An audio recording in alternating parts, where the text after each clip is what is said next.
ഇനി അഹമ്മദാബാദ് വിമാന ദുരന്തത്തിൽ മരിച്ച പത്തനംതിട്ട പുല്ലാട് സ്വദേശി രഞ്ജിതയുടെ മൃതദേഹം ഏറ്റുവാങ്ങാൻ ബന്ധുക്കൾ ഇന്ന് ഗുജറാത്തിലേക്ക് കാത്തിരിക്കുകയാണ്. DNA പരിശോധനയ്ക്കായി രഞ്ജിതയുടെ സഹോദരൻ അഹമ്മദാബാദിലെത്തും.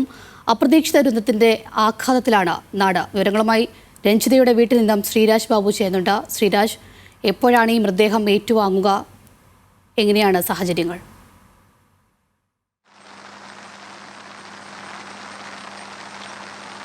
അഞ്ജലി, DNA പരിശോധന അടക്കമുള്ള നടപടിക്രമങ്ങൾക്ക് ശേഷം മാത്രമേ മൃതദേഹങ്ങൾ ഏറ്റുവാങ്ങാൻ കഴിയൂവെന്നാണ് മനസ്സിലാക്കുന്നത്. കാരണം ഈ മൃതദേഹം കത്തിക്കരിഞ്ഞ നിലയിലായിരിക്കും. സ്വാഭാവികമായും മൃതദേഹം തിരിച്ചറിയാൻ കഴിയാത്ത സാഹചര്യത്തിലായിരിക്കും.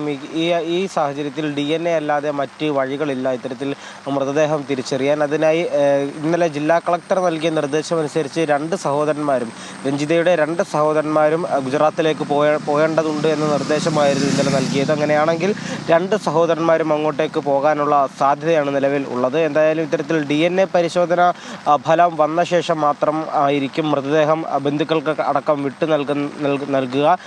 എന്തായാലും നിലവിൽ രാവിലെ തന്നെ വലിയ രീതിയിലുള്ള ആളുകൾ ഈ വീട്ടിലേക്ക് എത്തുന്നുണ്ട്, രഞ്ജിതയുടെ വീട്ടിലേക്ക് എത്തുന്നുണ്ട്. ഇന്നലെ നമ്മൾ സൂചിപ്പിച്ചിരുന്നു, ഈ അപകട വിവരം അറിഞ്ഞ ആ സമയം മുതൽ തന്നെ ഈ നാട്ടുകാരടക്കമുള്ള ആളുകൾ, പൊതുപ്രവർത്തകരടക്കം ഇങ്ങോട്ടേക്ക് എത്തുന്നുണ്ട്. ഇന്നലെ രാത്രി കേന്ദ്രമന്ത്രി സുരേഷ് ഗോപി വീട്ടിലെത്തി ഈ ബന്ധുക്കളെ കണ്ടിരുന്നു, ബന്ധുക്കളെ ആശ്വസിപ്പിച്ചിരുന്നു. ഈ കേന്ദ്ര സർക്കാരും ഈ നടപടിക്രമങ്ങൾക്ക് വേണ്ട എല്ലാ പൂർണ്ണ പിന്തുണയും കുടുംബത്തിന് നൽകുമെന്നും എല്ലാ സംരക്ഷണവും കുടുംബത്തിന് നൽകുമെന്നും ഇന്നലെ തന്നെ അറിയിച്ചിരുന്നു. ജില്ലാ കളക്ടർ പ്രേംകൃഷ്ണൻ അടക്കമുള്ളവർ ഇന്നലെ കൂടുതൽ കാര്യങ്ങൾ വ്യക്തമാക്കി. അതിൻ്റെ അടിസ്ഥാനത്തിലാണ് ഈ ബന്ധുക്കൾ, സഹോദരന്മാർ അങ്ങോട്ടേക്ക് പോകുന്നുണ്ട് എന്ന വിവരവും ലഭിച്ചത്. DNA പരിശോധനാ ഫലം അറിയണം, മൃതദേഹം ഏതാണെന്ന് തിരിച്ചറിയാൻ. അങ്ങനെ DNA പരിശോധനാ ഫലം പൂർത്തിയായ ശേഷം മാത്രമായിരിക്കും മൃതദേഹം ബന്ധുക്കൾക്ക് വിട്ട് നൽകുക. എന്തായാലും ഇന്ന് കൂടുതൽ ആളുകൾ, കൂടുതൽ ജനപ്രതിനിധികൾ, കൂടുതൽ മന്ത്രിമാരടക്കമുള്ള ആളുകൾ, പ്രതിപക്ഷ നേതാക്കളടക്കമുള്ള ആളുകൾ ഇങ്ങോട്ടേക്ക് എത്തും. മന്ത്രി വീണ ജോർജ് രാവിലെ തന്നെ ഈ വീട് സന്ദർശിക്കുമെന്ന വിവരമായിരുന്നു നമുക്ക് ലഭിച്ചത്. അതുപോലെ തന്നെ രമേശ് ചെന്നിത്തല അടക്കമുള്ള ആളുകളും ഇങ്ങോട്ടേക്ക് എത്തും എന്ന് അറിയിച്ചിട്ടുണ്ട്. ഏതായാലും കൂടുതൽ ആളുകൾ ഇങ്ങോട്ടേക്ക് എത്തും. വലിയ ദുരന്തമായിരുന്നു സംഭവിച്ചത്. അതിലൊരു മലയാളി ഉൾപ്പെട്ടിട്ടുണ്ട് എന്ന് പിന്നിട്ടതോടുകൂടിയാണ് നമ്മൾ അറിയുന്നത്. അതിനുശേഷം അത് പത്തനംതിട്ട പുല്ലാട് സ്വദേശിനി രഞ്ജിതയാണ് എന്ന് തിരിച്ചറിഞ്ഞു. രഞ്ജിതയുടെ വീട്ടിൽ ഔദ്യോഗികമായി തന്നെ കുടുംബാംഗങ്ങളെ ഇന്നലെ പിന്നിട്ടതോടുകൂടി തന്നെ ജില്ലാ ഭരണകൂടം മരണവിവരം അറിയിച്ചു.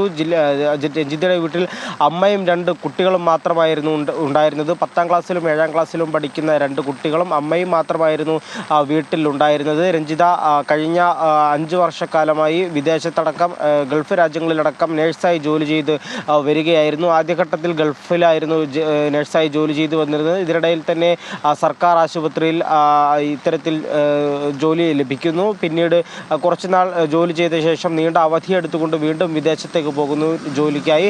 തുടർന്ന്